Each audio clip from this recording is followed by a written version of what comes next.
Bueno, aquí estamos, segundo bloque de Plus Energético. En los títulos les comentaba que íbamos a estar abordando también el salto tecnológico de las pymes neuquinas, de la mano del desarrollo, de la aceleración en los procesos en Vaca Muerta. Bueno, las pequeñas y medianas empresas, que son un factor fundamental en la cadena de valor, también tienen que ir aceitando procesos, mejorando y también, obviamente, incorporando ciencia y tecnología. De eso estuvo charlando con nosotros, con Prima Multimedios, el ministro de Producción de la provincia de Neuquén, el ingeniero López Raggi. Dialogó con nosotros y nos contaba lo siguiente. Locales tengan la capacidad de continuar agregando valor local, en este caso en base al conocimiento, ¿no? A la ciencia y la tecnología. Y de esa manera nosotros pensamos que además de poder generar conocimientos aplicados para la cadena de valor de los hidrocarburos, también van a poder ver o poder visualizar posibles soluciones para otros sectores también, ¿no? Que también eso es lo rico.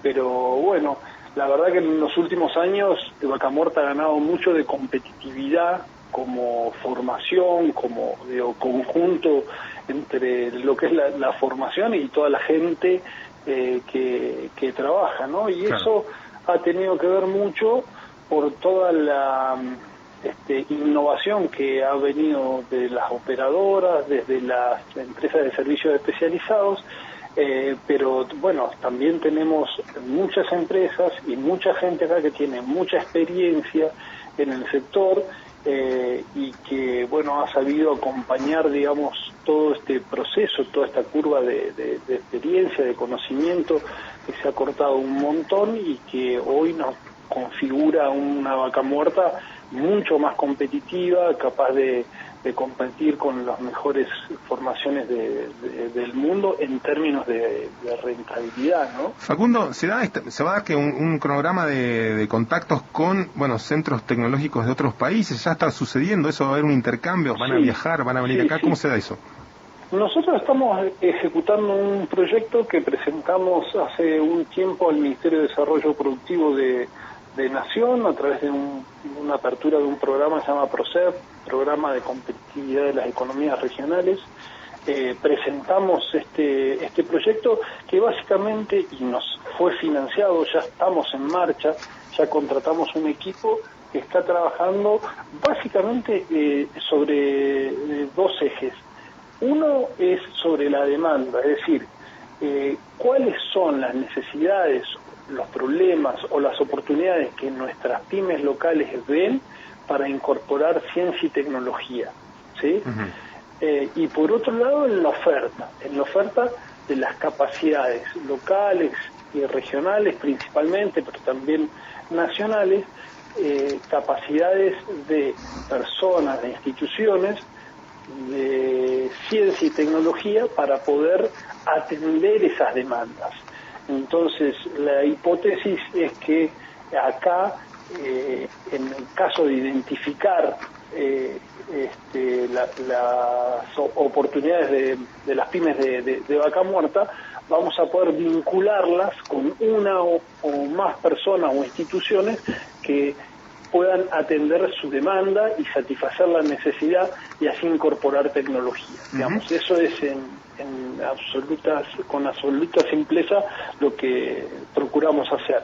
Para ese trabajo estamos también viendo el equipo que está llevando adelante esta tarea, está teniendo reuniones virtuales, lógicamente, con muchísimos institutos, entes y organismos del mundo que tienen que ver con el tema de innovación, que tienen que ver con todo el tema tecnológico, para ver qué es lo que están haciendo, cómo arrancaron, cómo es la gobernanza, es decir, la forma en que ese organismo funciona y se gobierna y se administra y sigue funcionando en el tiempo, digamos, ¿no? Estamos recabando mucha información. De hecho, hemos estado mucho en contacto, por ejemplo, con Alberta Innovation, que es de Canadá.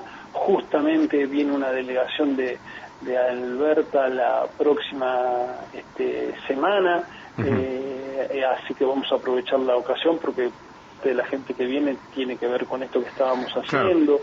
Estuvimos con gente de Pensilvania, con gente de Repsol de España, gente de Brasil.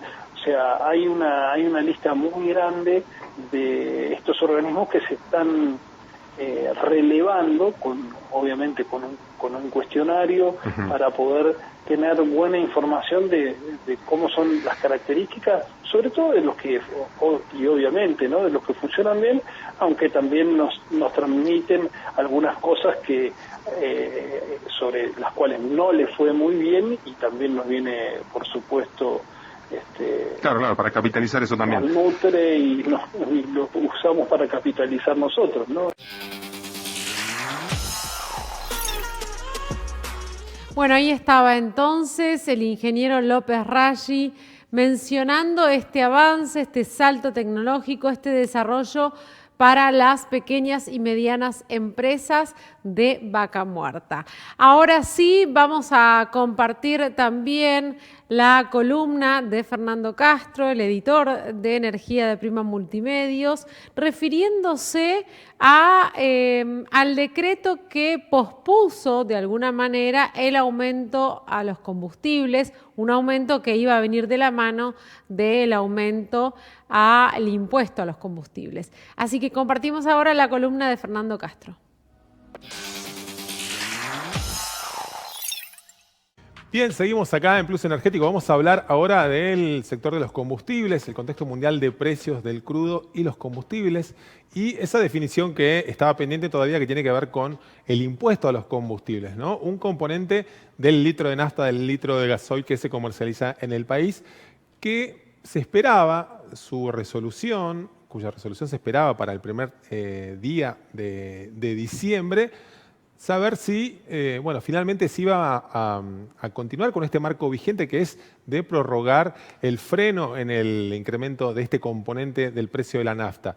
Se presumía o se hablaba dentro de la industria de la refinación, dentro de las industrias petroleras, de un posible incremento en el primer tramo de diciembre. Bueno, finalmente el misterio, esas idas y vueltas y esos reclamos solapados por lo bajo, más bien, de las principales refinadoras, se encontraron con una extensión de ese cuadro de situación en el mercado de los combustibles. Finalmente se conoció un decreto del Gobierno Nacional que prorroga, al menos hasta marzo, la continuidad del freno en el incremento de los impuestos. Es decir, no va a haber aumento del impuesto a los combustibles, algo que hubiera implicado una suba en torno a los 5, a los 8 puntos porcentuales del precio de las naftas. Finalmente, la definición se conoció a través de la publicación en el boletín oficial en este 1 de diciembre, en la apertura del mes, momento para el que se esperaba un posible cambio.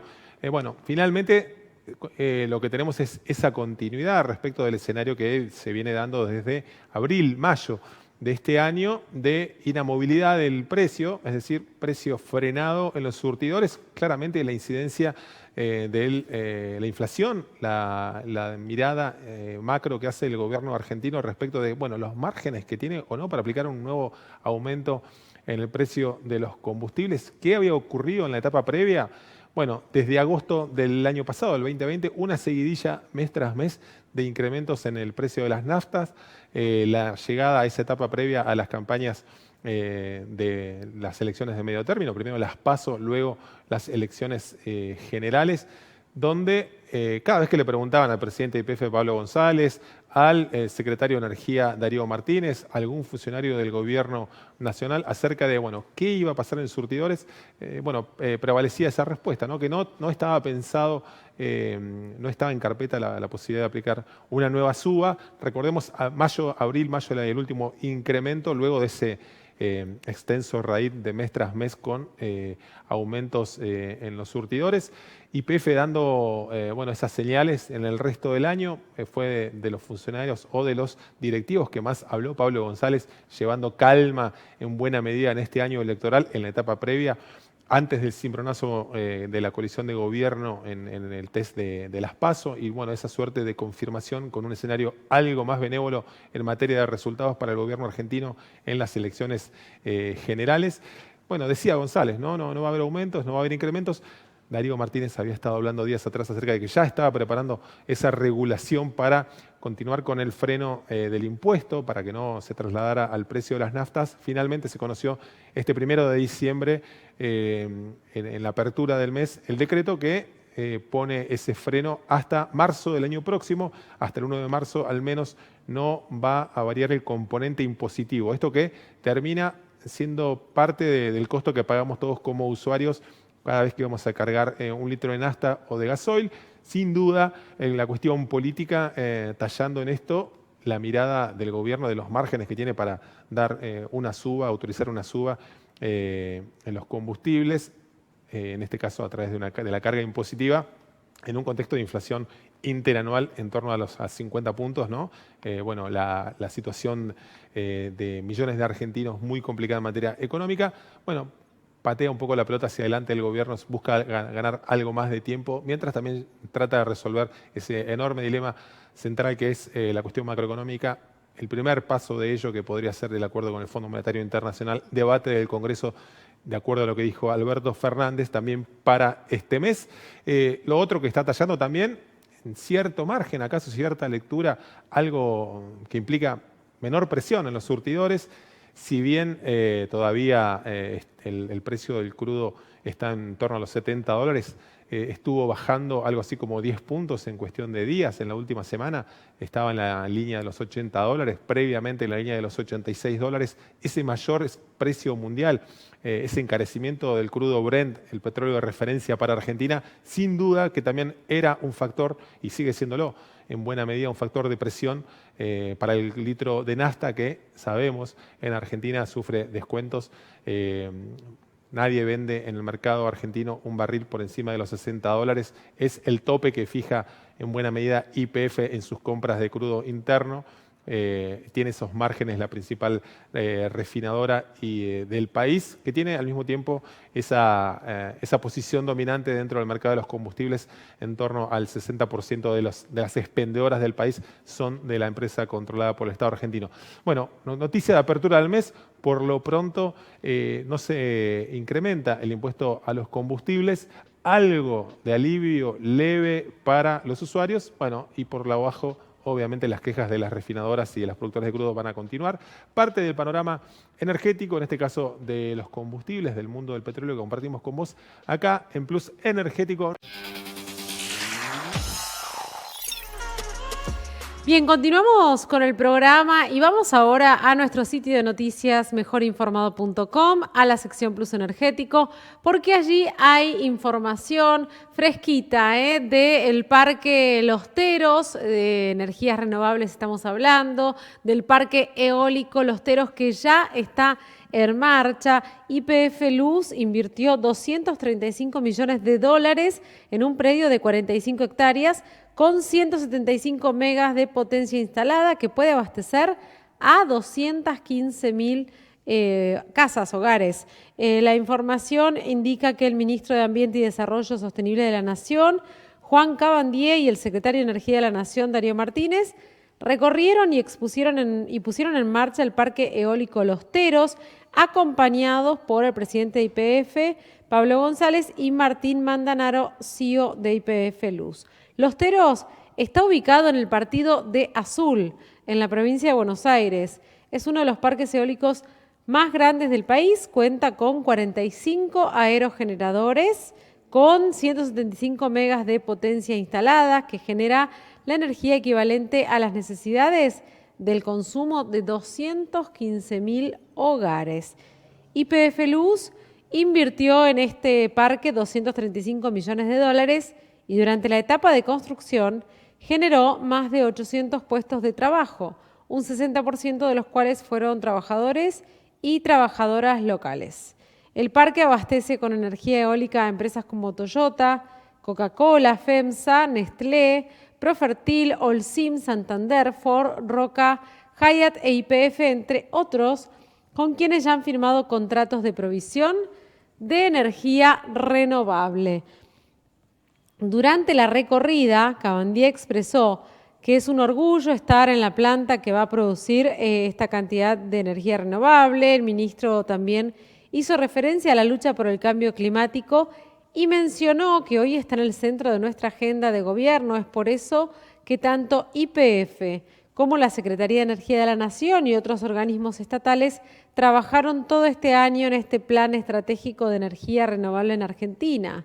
A su vez, Martínez mencionó que se hizo un plan de transición energética, que esto es parte del desarrollo y del desafío, que el presidente y la vicepresidenta plantean avanzar en el sistema de transición. Hay 3.500 hectáreas que aportan a ese esquema de transición y que enriquecen la matriz energética como la que tiene Argentina, que va creciendo y apostando más a las renovables.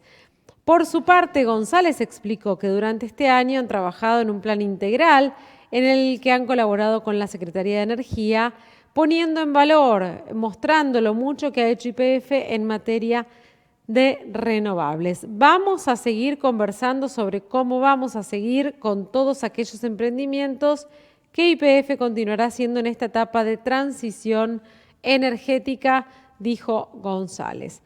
La información la encuentran ustedes en la sección Plus Energético de mejorinformado.com.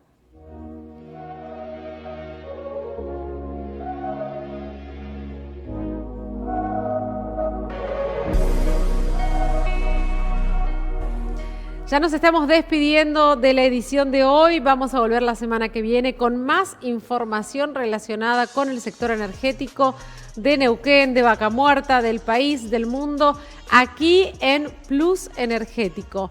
Nos vemos la semana que viene. Gracias por haber estado con nosotros. Gracias a todo el equipo y que tengan una muy linda semana.